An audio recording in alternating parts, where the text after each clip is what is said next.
we have to tackle the motion. I that second what, the motion. and there's that was duly seconded. Any objection?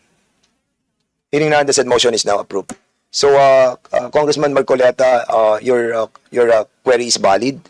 Unfortunately, I think it's the fault of the COMSEC for not inviting, because you have to consider as well that we have invited so many already for the bloggers. It was like 40, and we cannot accommodate everybody. And that's the reason why your query is so valid that we will be inviting them in the next hearing. And at the same time, having said that, your story about being victimized of those two broadsheet can be tackled in the next hearing. So the next item. Mr. Chair. Yes, you have the floor right now, Congressman. I just would like to find out if Miss Elizabeth Joey Cruz, aka Joey Devere, Vivre, was invited. Congressman, If he was invited, Mr. Chairman, I'd like, once again, a point of order, Mr. Chairman. what's the point of order? Once again, Mr. Chairman, the floor is still with Congressman Marcoleta, and is she okay na po ba? Kaya Congressman Marcoleta with regards to the query that I move to invite Philippine Daily Inquirer and Philippine Star. Yes, It was approved. Well, Now, actually, I have already taken action. yeah, I on know. the But query of the floor is still Congressman. with Congressman Marcoleta, and I asked personally Congressman Marcoleta to the chair if he is satisfied with the motion that I have made, Mr. Chairman. And after that, siguro, let's proceed with another member of the House of this committee. Congressman Marcoleta, please. Thank you, Mr. Chair.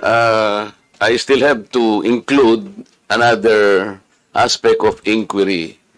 Kasi hindi lamang po yung social media at saka yung mainstream media. I was also personally victimized by certain survey firms. Nagsasurvey po sila. For example po, yung SWS, kailangan sabihin ko na po. Nag-survey po sila ng third quarter survey last year. And they listed 40 names, senatorial preferences. Nandito po sa akin, ibibigay ko po yung kopya po, reference ng ating committee. There are 40 names mentioned and indicated in that list. Ito po, Mr. Chair. Gusto ko lamang pong emphasize na dito sa 4 na pong senatoriables po na kanilang ginamit dito sa survey na to, meron pong 6 na relatively unknown. Babasahin ko po ang pangalan: Adonis Jerome, Andamo Jocelyn, Arambolo Ronel, Doringo Mimi, Floranda Mori, Danilo Ramos. Meron po naman 7 na sikat, Mr. Chair, pero hindi naman nagpahayag po ng pagtakbo bilang senador.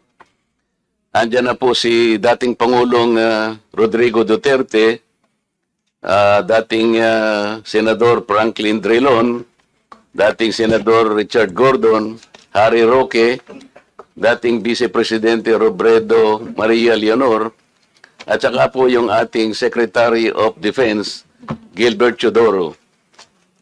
Pero po malinaw dito, Mr. Chair, hindi po nila ako nilagay dito sa 40. Pero no pong yung outcome pong ito ipalabas nila, number 36 po ako. Paano po mangyayari na ako po ay magiging number 36, hindi naman po kasalo rito? Ito po yung klase ng mga manipulative surveys na pinaniniwalaan po ng mga tao. Sana po hindi na lang nila ako sinama sapagkat wala naman ako rito. Sino po ba si Adonis Jerome, Andamo Jocelyn, Arambolo Ronel, Doringo Mimi, Floranda Modi, Mr. Kong Barbers, may kilala ka ba rito? Bakit naman po, hindi ko naman po pinagpipilitan na isama nila ako rito. Ang problema, hindi po ako kasama, Mr. Chair, pero nilagay po nila ako doon sa resulta, number 36 ako. Hindi naman po tatama ito. Ito po yung gusto nating i-address lahat. Hindi lamang po social media. We understand that your predicament, Thank you, Mr. Chair. Congressman Marcoleta. And Bibigay ko po yung and kopya para sa the referensya po. representation also doesn't believe that because on my own assumption, nasa top 5 ka. So, Mr. Chairman, Chairman, just Mr. Chair, kidding aside, No. Mr. Chair. Kidding aside. We have to tackle that issue as well, that being espoused by Congressman Marcoleta. So we will be inviting over in the next hearing, what survey firm is that? SWS and the Parsation. Ilan ba yan? Ito lang muna yung nakita ko. Because- At saka yung Manila Broadcasting Corporation. MBC. Because in the House resolution itself, the House resolution number 2147, it clearly states, Social media lang. Yeah. Media lang eh. Oh, kaya yun lang yung topic natin. But we cannot, but it was not delivered. No. Congressman Barbers, you have delivered in your privilege speech a wide, comprehensive approach on this matter. That And is I think correct, Mr. inviting Chair. over the survey firm is also correct. yeah, maybe we Because can we are tackling expand. not only the House Resolution number 2147, we're also tackling two privileged speeches that was delivered by you. So I think may basis po yung kay Congressman Marcoleta. Okay, and at the same time,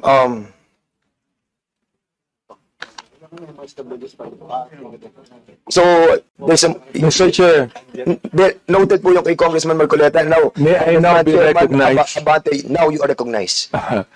my query is if we have invited a certain Elizabeth Cruz, no? AKA Joey De Vibre, Mr. Chair. If we have invited her and she has an excuse letter, may I know what was the excuse, Mr. Chairman? Consent, please answer the query of Congressman Abante. Please. Matapang sa social media. Harap dito. Thank you, Mr. Chair. Miss Elizabeth Joy Cruz was invited and she sent an excuse letter via email. Ano po yung kanyang excuse letter? Ano yung dahilan? One moment, sir. I'll get it from the chair. Thank you. Mr. Chair, Can you kindly also, Comsec, can you kindly also try to tell us those resource persons who have not attended this committee hearing? Yung may mga excuse letter, okay yun. But those who have not reply to our request to be present on today's hearing. Thank you, Mr. Mr. Chair, Chair. particularly first, Mr. Chair, Congressman Abante. particularly I am referring to AKA Joe De Vibre sapagkat matindi yung kanyang mga sinabi dito. Gusto ko talagang makita siya at makausap sapagkat dito minura niya ako at ang sabi niya, panay kabobohan sa quad. Sayang kuryente sa'yo. Bigyan mo sa kanya. Ano yung pack you? Yung pack you. Hindi ko alam yung pack. Huwag mo na sabihin. Congressman Abante. Dali lang. Tutuloy ko lang puta. Mr. Chairman, Congressman, don't be so personal. Let's be more comprehensive on this approach. Pinapasa ko lang po. Pinapasa ko lang Sige, go ahead. I'll give you Pangalawa, November 13, 2024, nagmura na naman siya. Hindi ko na babanggitin yung mura niya. Pag tinatanong kung anong legislation ginawa niyo in relation to this, BS, ano ba yung BS? BS inquiry, sasagot ka. Swelduhan ka ng taxpayers, gago. November 3, 2024, si Benny Abante at si Romel Marbil ay mga protektor ng illegal na droga dahil pilit nilang pinalalabas na hindi ito ganoon kasama. Tapos, sabing ganyan, si Dan Fernandez and Ace Barber's survey are depressing. Alam na nila na matatalo sila sa eleksyon. So what is the hearing for? Smoke screen for the discount. Tinabi ko ito sapagkat matindi po itong mga akusasyon na ibinigay nitong gusto ko nilang magmura Hindi na ako bumumura muna. Oo. Kaya kailangan po, itong mga to, ang tatapang nila Ang tatapang sa pagmumura, nang wala tayong kalaban-laban. Ngayon, pag kaharap dito, hindi makaharap dito. Oo. Eh, mga takot din pala yung mga yan eh. Please hold your fire, please. Hindi, I'm holding my fire. Just on the process of administrative, ano pa lang muna tayo, Congressman ito. Abate. We can tackle that on the interpellation. Hindi, Mr. Chair, gusto ko lang pong bagitin tong kanya excuse letter. O nakalagay dito, after meaningful consultation with my lawyers, gumayad pa na abogado. I have decided to respectfully decline. Respectfully? Minumura tayo, respectfully? Ha? To share my knowledge on matters. Hindi knowledge ang kailangan natin. The lawyer, if this is like... Oo. Ask the lawyers kung libelous yung ginawa niyo o slander. No ha? O nakalagay, I would like to categorically state that I am neither paid by POGO operators. Hindi na pinag-uusapan. Pinag-uusapan natin yung mga sinabi niya. O, tapos respectfully, Elizabeth Joey Cruz. Nga nakikinig po sa atin ngayon, nanonood ngayon. Humarap ka dito, kumatapang ka. Hirap sa iyo, nagbumura ka.